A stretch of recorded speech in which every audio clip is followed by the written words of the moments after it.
I am the gate for the sheep. John chapter 10 verse 7. What does it mean? Where is that gate? How a believer can enter in that gate?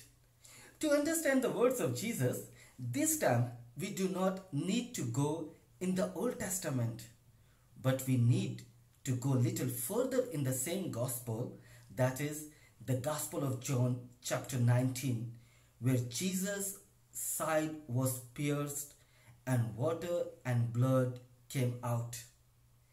During his earthly ministry, Jesus referred to his body as the new temple. Please see John chapter 2 verse 19 to 21. Therefore, on the cross, when his side was pierced, that became the new gate of the new temple, in which believers can enter to receive the life and the life in abundance in Christ.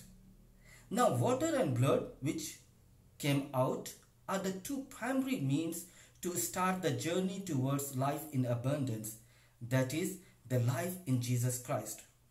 Water, which is the sign of baptism, and through the sacrament of baptism, a believer enters in the divine family and becomes a brother and a sister of Jesus Christ. Please see the Gospel of Matthew chapter 28 verse 90-20. Blood, which is the sign of the Blessed Sacrament, and by participating in the Holy Mass, a believer gets strength to continue his or her journey towards the heavenly Jerusalem. A blessed Good Shepherd Sunday to you.